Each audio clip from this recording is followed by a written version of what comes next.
Hey guys, मैं हूं आपके साथ सचिन मेवाड़ और हम पढ़ने वाले हैं मॉडर्न हिस्ट्री यानी कि आधुनिक भारत का इतिहास। इससे पहले का जो वीडियो था उसमें हमने पंजाब के संदर्भ में बातें की थी, पंजाब के बारे में पढ़ा था और पंजाब के बारे में जाना था कि वहाँ के जो शासक थे रणजीत सिंह, जिनको अंग्रेज सतलज नदी के इस पार बढ़ने से रोकना चाहते थे, लेकिन उन्होंने शुरू में उनकी बातें नहीं मानी। लेकिन लास्ट में जब अंग्रेज सेना लेकर सतलज नदी के पार पहुंच जाते हैं तो उनको अमृतसर की संधि करनी पड़ी थी 1809 में। तो यहाँ तक हमने पढ़ लिया था कल जो पिछली वीडियो थी उसमें।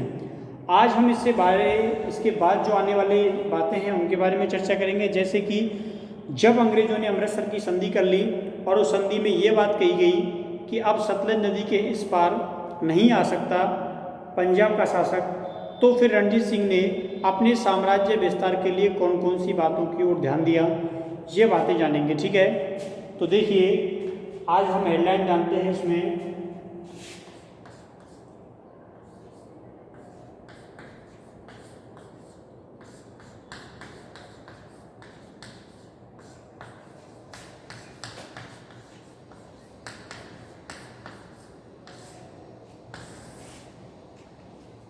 रणजीत सिंह का विस्तार। ठीक, रणजीत सिंह के विस्तार को इसलिए उत्तरी भारत और पश्चिमी भारत की ओर जाना पड़ा, काबुल, कांधार, अफगानिस्तान की ओर जाना पड़ा, क्योंकि वो अब मध्य भारत की ओर नहीं बढ़ सकता था। उसका कारण था अमृतसर की संधि। अमृतसर की संधि की बातें मैंने आपको बता दी थी। क्या क्या महत्वपूर्ण शर्तें थी अमृतसर की संधि में। अमृतसर की संधि में जो महत्वपूर्ण शर्तें थी उनमें सबसे पहले मैं तुमको बताना चाहूँगा वो ये थी कि रणजीत सिंह सतलज नदी के इस पार आक्रमण नहीं करेगा। दूसरी ये थी कि अंग्रेज पंजाब और रणजीत सिंह के क्षेत्रों पर आक्रमण नहीं करेंगे। दोनों ने एक दूसरे की सुरक्षा का आश्वासन दिया और ये भी कहा कि अगर इस संधि की एक भी शर्त का उल्लंघन हुआ तो पूरी संधि समाप्त मान ली जाएगी और उसका फिर अंजाम केवल युद्ध ही होगा। इसलिए रणजीत सिंह ने इस संधि की ओर और इस संधि की जो बातें होती हैं उनको अच्छे तरह से फॉलो किया और सतलज नदी के इस पार आक्रमण नहीं करता है। लेकिन उत्तर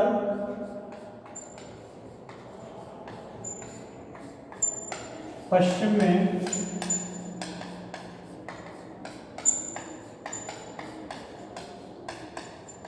अपने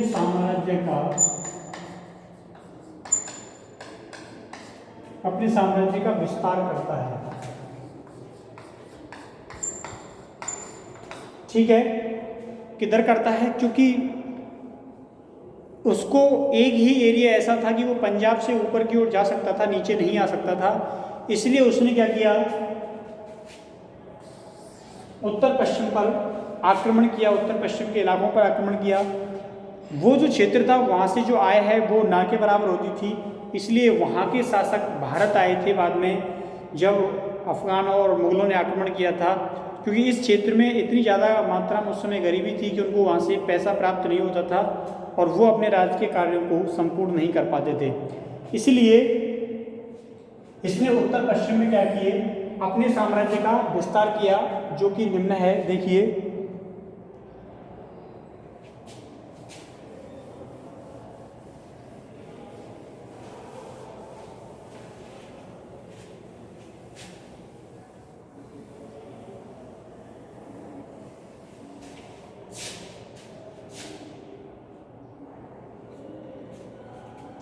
इसने क्या किया,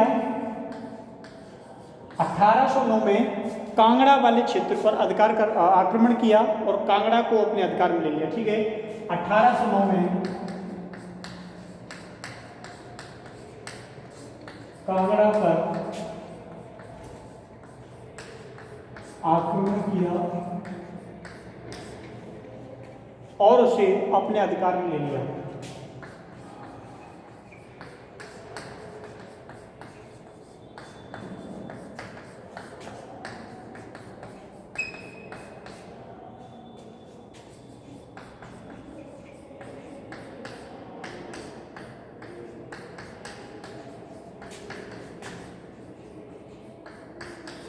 ठीक है, और उसको क्या किया, अपने अधिकार में ले लिया। किस क्षेत्र को? कांगड़ा को। ठीक है, तो ये इसका पहला आक्रमण होता है उत्तर पश्चिमी उस अमृतसर की संधि के बाद पहला आक्रमण कहाँ होता है? कांगड़ा पर होता है। कब होता है?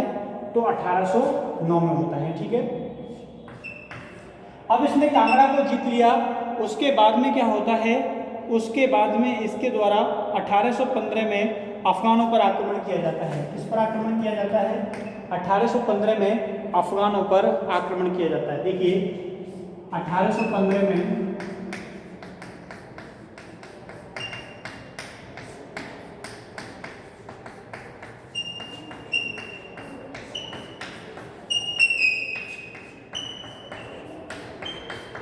ठीक है, तो अफगानों के ऊपर क्या किया गया?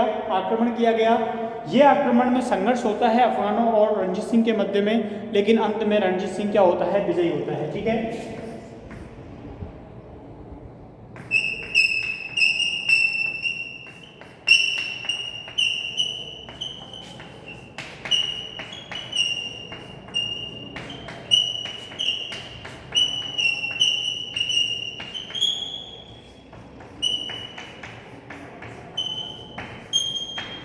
तो कौन विजयी होता है? रणजीत सिंह विजयी होता है 1815 में अफगानों के बीच के जो संघर्ष इन दोनों के बीच में हुआ था। अब देखिए इसके बाद में क्या होता है? इसके बाद में जो अगला आक्रमण होता है उसको देखते हैं। तो 1809 में कांगड़ा के ऊपर आक्रमण किया गया था, जिसमें क्या करता है? ये कांगड़ा को भेद कर लेता है और साम्राज्य बना लेता है। उसके बाद अफगानों पर आक्रमण किया गया और अफगानों के क्षेत्र को पंजाब में क्या कर लिया? शामिल कर लिया। ठीक है, अब देखिए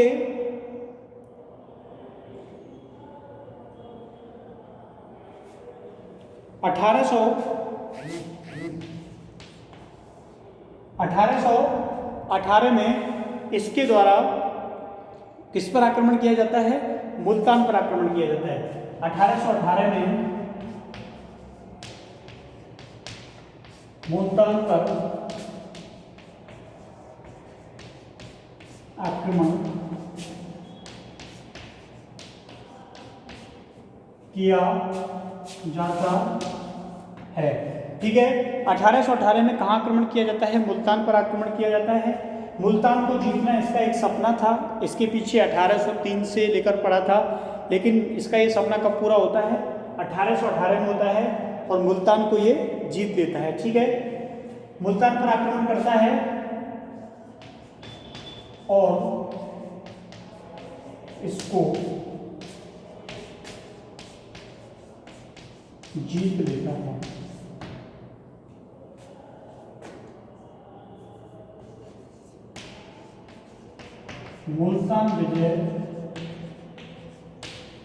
मुल्तान विजय इसकी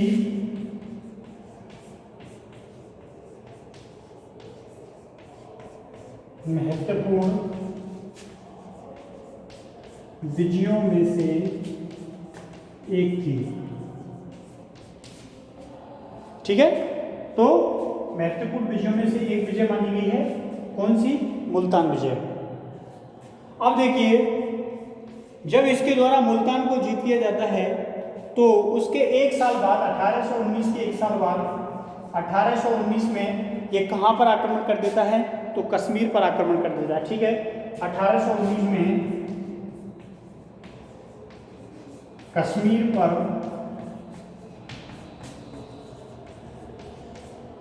आक्रमण कर दिया जाता है।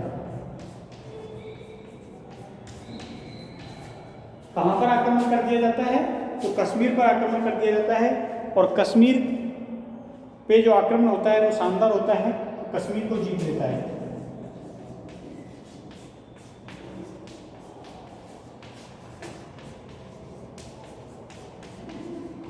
ठीक है, तो 1819 में किसको जीत लिया इसने? कश्मीर को जीता। और 1818 में किसको जीत लिया? मुल्तान को जीत लिया। ठीक है, चलिए आगे देखते हैं।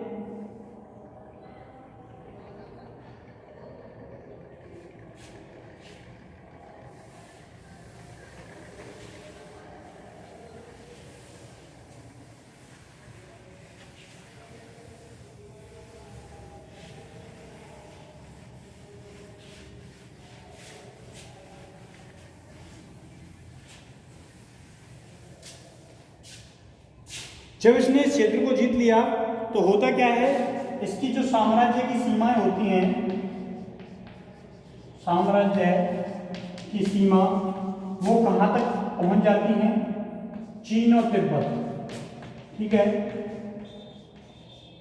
चीन और तिब्बत से जाके इसकी सीमाएं टकराने लग जाती हैं और एक बहुत बड़े क्षेत्र का क्या कर लेता है, ये विस्तार कर लेता है। ठीक है,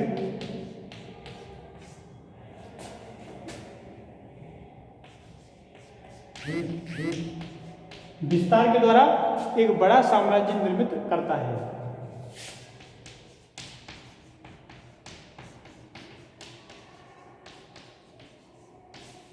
बड़ा साम्राज्य निर्मित करता है।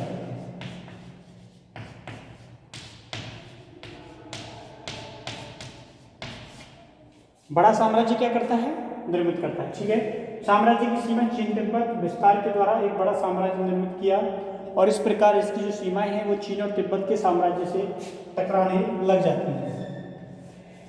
अब देखिए, जब इसकी सीमा चीन और वहां से टकरा लेते हैं तो इसका फिर उसके बाद आक्रमण होता है 1834 में। किसके विरुद्ध आक्रमण होता है, तो 1834 का जो आक्रमण हुआ था वो पेशावर के विरुद्ध हुआ था। तो देखो 1834 में पेशावर पर आक्रमण किया। ठीक है, इस पर आक्रमण किया, पेशावर पर आक्रमण किया। कब आक्रमण किया, 1834 में आक्रमण किया। ठीक है, और इसको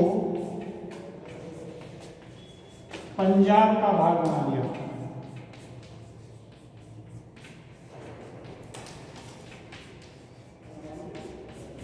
इसका भाग बना लिया, तो इसको पंजाब का भाग बना लिया। ठीक है, अब देखिए इसकी जो राज्य विस्तार हो जाता है उसके बाद अब हम शासन व्यवस्था को देखते हैं आगे कि रणजीत सिंह के द्वारा आगे क्या किया जाता है।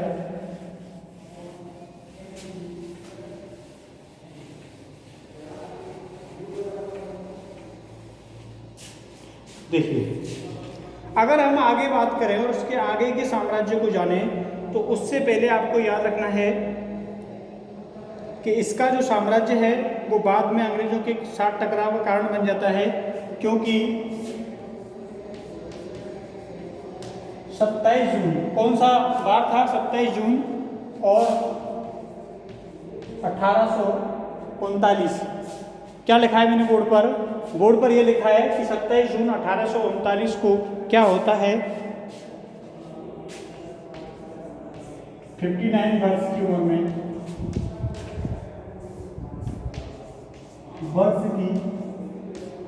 उम्र में,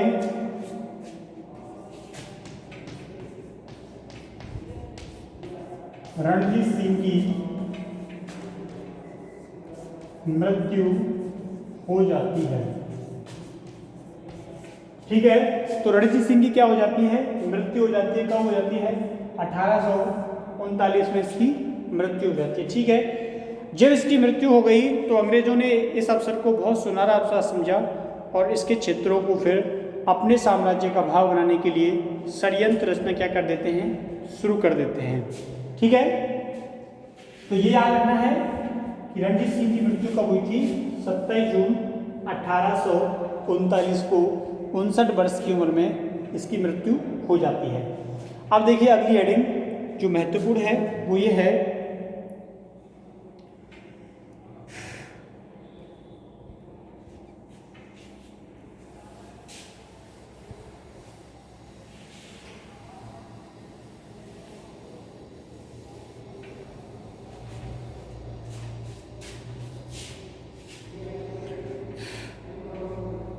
अब इसके बाद क्या होता है,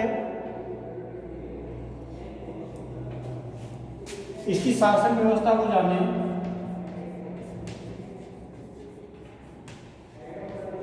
तो शासन व्यवस्था इसकी कैसी थी, एक तंत्रीय शासन व्यवस्था थी, यानी कि पूरा पंजाब का जो शासन था वो केवल इसी के अधीन था। ठीक है, तो एक तंत्रीय शासन व्यवस्था।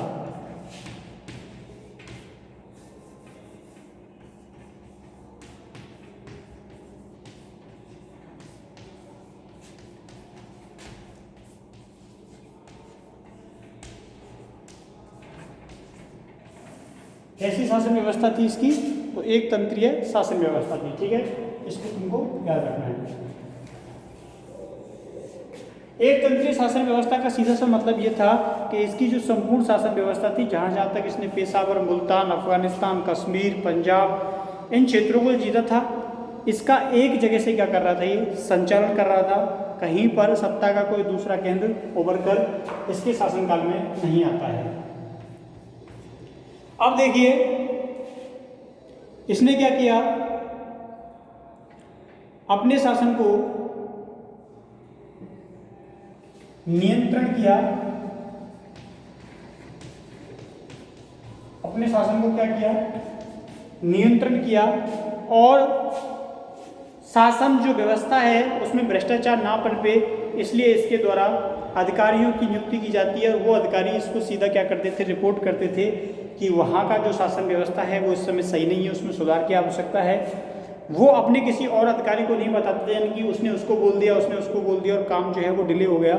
ऐसा इसके शासनकाल में नहीं होता था, इसलिए इतने बड़े भूभाग पर क्या कर पाया, राज्य चला पाया। ठीक है, तो ये याद रखना है, शासन व्यवस्था का प्रमुख अंग है एक तंत्रीय शासन व्यवस्था, जिसका सीधा सा अर्थ होता है कि एक जगह से क्या कर रहा था, ये शासन का संचालन कर रहा था। ठीक है,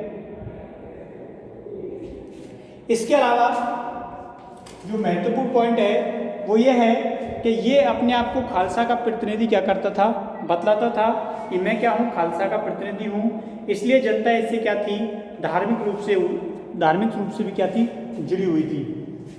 ये अपने आप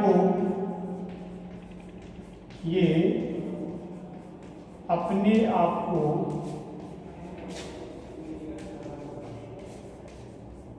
खालसा का प्रतिनिधि, अपने आप को खालसा का प्रतिनिधि भी बताता था। ठीक है, खालसा का प्रतिनिधि भी बताता था, जिस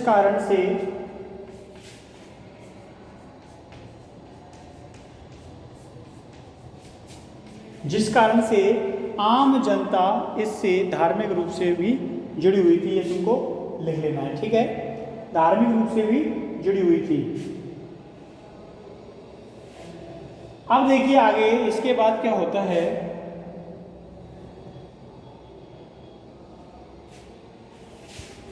एक तंत्रीय शासन व्यवस्था के बाद आती है मंत्री पद। मंत्री पद व्यवस्था कैसी थी इसकी,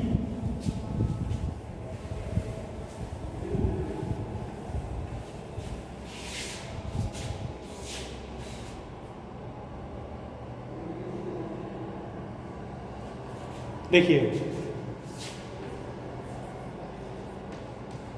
मंत्री। ठीक है, इसके द्वारा कितने मंत्रियों की नियुक्ति की जाती है, तो इसके द्वारा 5 मंत्रियों की नियुक्ति की जाती है। और 5 मंत्रियों में से सबसे महत्वपूर्ण जो मंत्री था वो था वजीर। ठीक है, मंत्री इसमें लिखना है रणजीत सिंह अपना प्रत्येक कार्य अपने मंत्रियों की सलाह से करता था।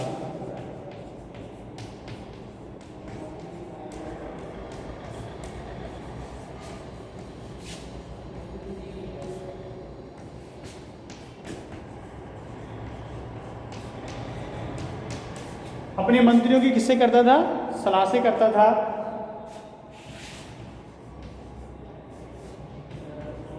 जिनमें वजीर का पद महत्वपूर्ण था।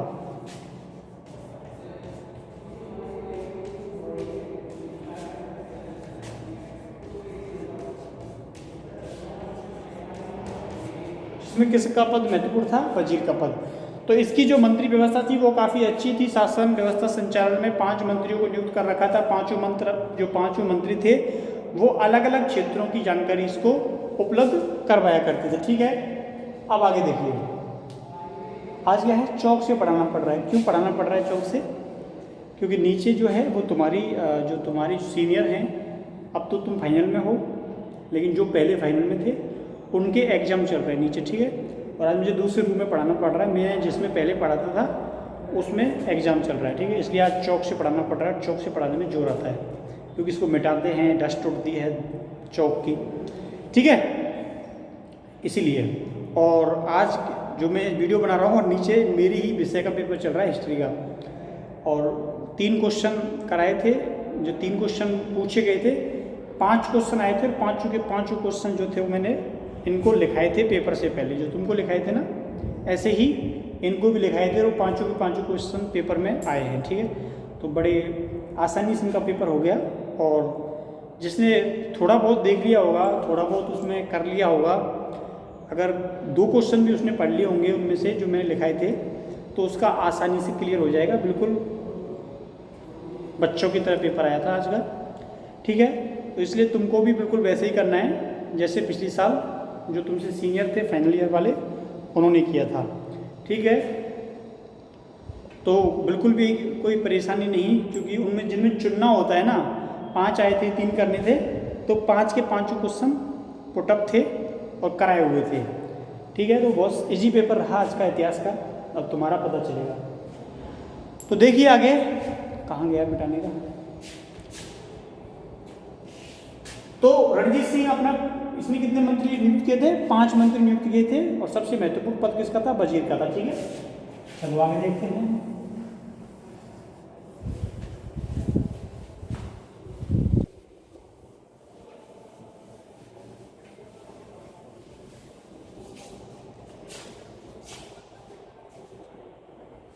अब देखिए आगे अगर हम बात करते हैं तो वो करते हैं सैनिक व्यवस्था की, ठीक है।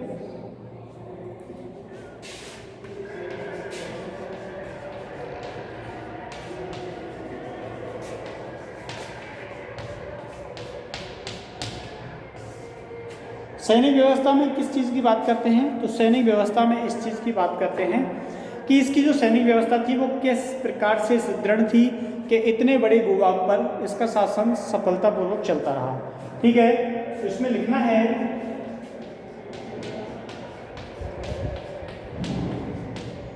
क्योंकि ऑनलाइन में इतना नहीं लिख पाते, ठीक है। जैसे ऑफलाइन क्लास होती है तो उसमें बोलते रहिए, बच्चे लिखते रहते हैं, लेकिन ऑनलाइन में इतना नहीं हो पाता, क्योंकि यहाँ पर वीडियो का लिमिट भी होता है, आधा घंटे या फिर 35 मिनट से ज़्यादा नहीं बना सकते, क्योंकि फिर उसके लिए बच्चों को देखने के लिए इंटरनेट की भी आवश्यकता होती है। अब 3 वीडियो आते हैं तो इतना ही देख पाते हैं, इसलिए, ठीक है। तो इसलिए तुमको बुक जो है उसका भी साथ साथ में अध्ययन करना है, लाइब्रेरी से बुक अपने लिए ले जाना, ठीक है। आगे देखो, तो इसके द्वारा एक मजबूत सैनिक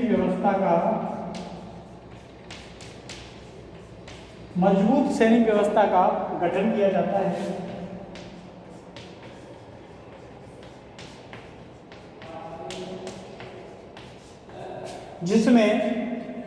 जिसमें अफगानिस्तान, गांधार, काबुल, कश्मीर आदि राज्यों के भी क्या थे? सैनिक उपलब्ध थे।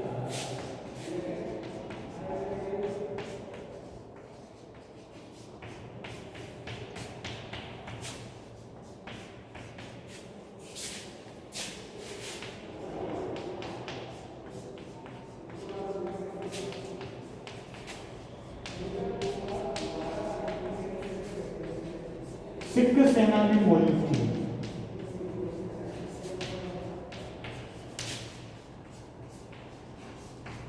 ठीक है। तो जो सिख सेना थी, व्यवस्था का गठन किया, जिसमें कश्मीर के बाद है गांधार, ठीक है, वो नहीं दिख रहा, उधर चला गया। गांधार, अफगान सेना सहित सिख सेना भी मौजूद थी, ठीक है। तो ये इसकी क्या होती है? सैनिक व्यवस्था का एक मैंने तुमको चित्रण बताया है। इसके अलावा जो इनकी जो सेना थी उसमें क्या था, एक ये कमी थी कि ये लोग घुड़सवारी करना ज़्यादा पसंद नहीं करते थे, इसलिए इस समस्या का क्या किया जाता है? हल किया जाता है किसके द्वारा? रणजीत सिंह के द्वारा। और घुड़सवारी की जो सेना होती है उसको इसके द्वारा अच्छे से प्रशिक्षण कराया जाता है और एक नई और एक मजबूत सेना का क्या किया जाता है, गठन किया जाता है। ठीक है, इससे क्या है, जो लोग घुड़सवारी पसंद नहीं करते थे उनके लिए भी बाद में क्या है, अनिवार्यता लागू कर दी जाती है कि सबको क्या करनी है, घुड़सवारी करनी है। और उसके बाद जो रणजीत सिंह की सेना है उसके जो घुड़सवारी विभाग था वो भी क्या हो जाता है, मजबूत हो जाता है। ठीक है, अब इसके बाद जो है हम कल नेक्स्ट वीडियो में अध्ययन करेंगे।